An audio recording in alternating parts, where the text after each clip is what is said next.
All right, well, let's sort of move into the next thing and sort of like, how do you fix this like thing of, oh, I know we've briefly been talking about it, but let's sort of move more directly into it.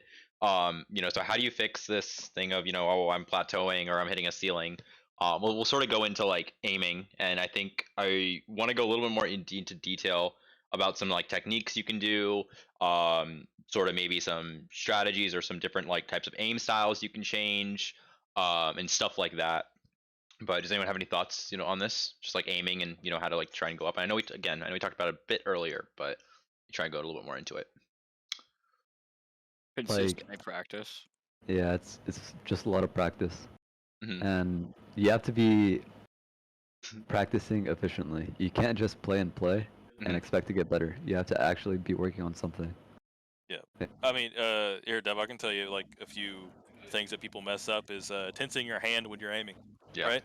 that's a big one. The amount of times people do that when they aim and they don't realize it, and it messes up their aim. For example, like if you're playing a flicking hero, and you're trying to aim at this person, but you tense your hand, you're just gonna flick further than you actually want to.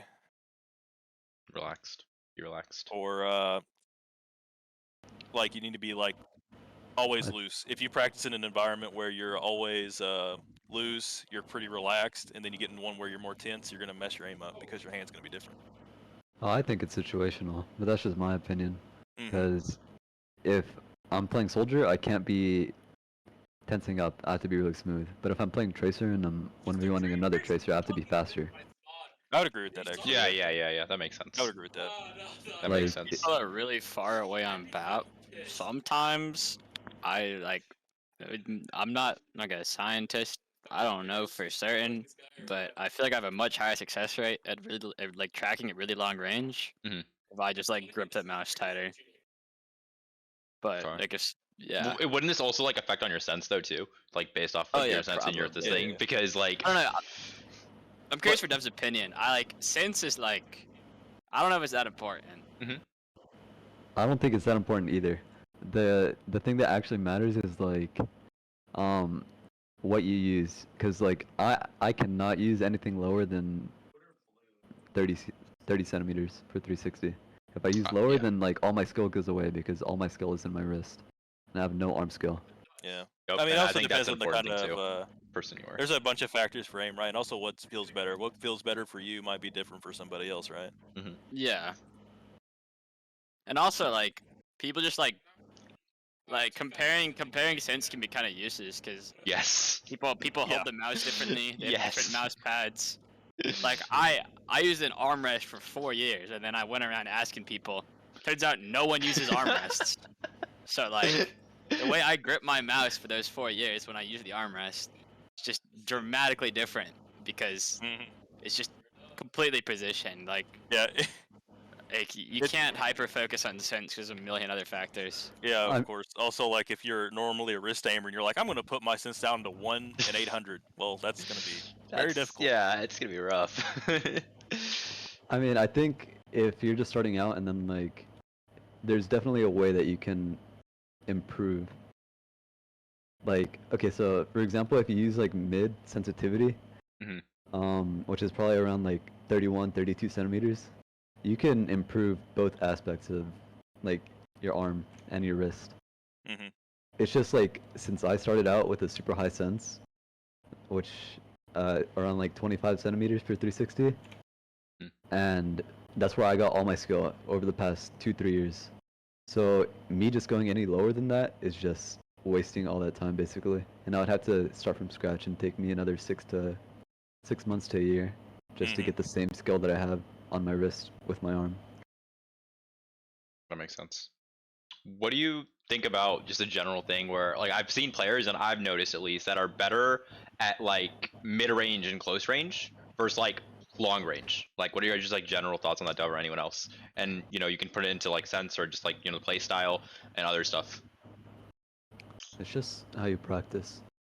Yeah, like I can't hit a shot at long range for my life. That's like just I don't know. It's something I gotta practice. But like close range, like I'll hit every like without fail. Every single shot. Like it's just stuff you have to work on. Like that's something I've been keenly aware of in practicing. No, absolutely. It's not like aim isn't just aim. You know, like Yeah, there's no. flicking, there's Yeah. tracking. Yep. Oh yeah, like, Distance.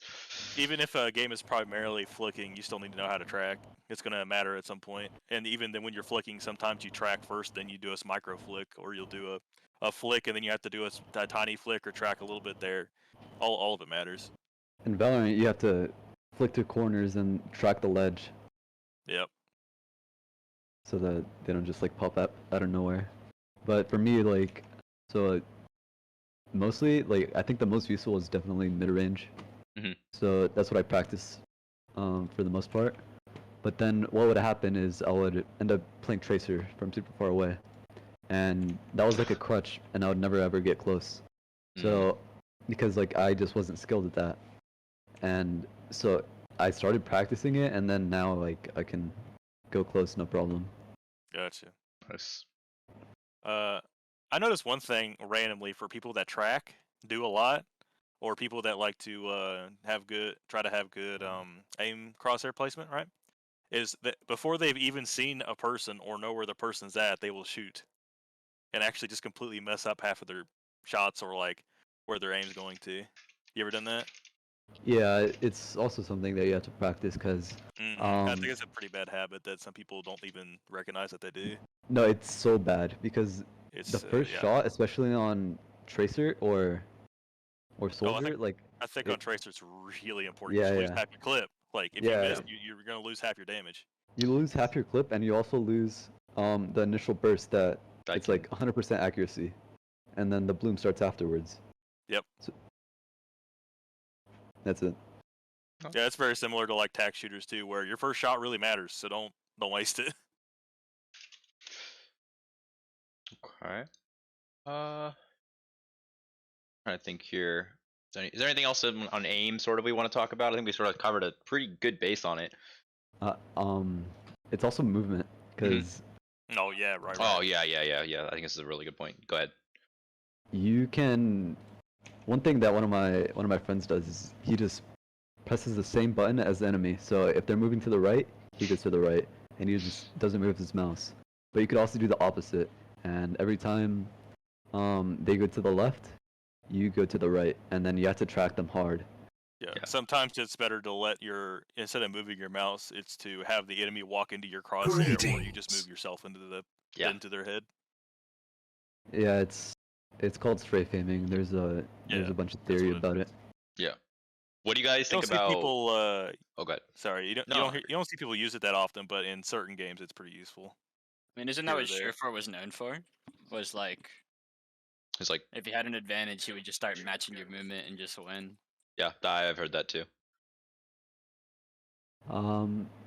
There's a really good example. If you want me to link it, I can Yeah. find it. Yeah. Just Okay, take your sure. time. What do you think about like at least specifically Tracer one-on-ones? Because I don't think it works in other situations, but like you like crouch spamming sort of instead of like strafing. I know I know you're busy, Dub, though, but Tracer, I don't know. I think that's very small. I think just Mhm. pressing crouch every once in a while, just mindlessly, is good enough. I think it's something that not a lot of people actually talk about, right? They only really talk about strafing in terms of like, just moving left and right and, Yeah. like the actual movement pattern. But I think sometimes throwing in crouch. Crouching really doesn't mess your aim up nearly as much as jumping does. Because Yes. jumping is much more apparent, and it makes you easier to shoot. It's a bad habit. Don't get into it. I can say though that sometimes what people will do on Tracer is they will jump and then blink while they're jumping to make people mess up their own aim, and it doesn't really hurt yours. Yeah, that's useful. That can be useful, yeah.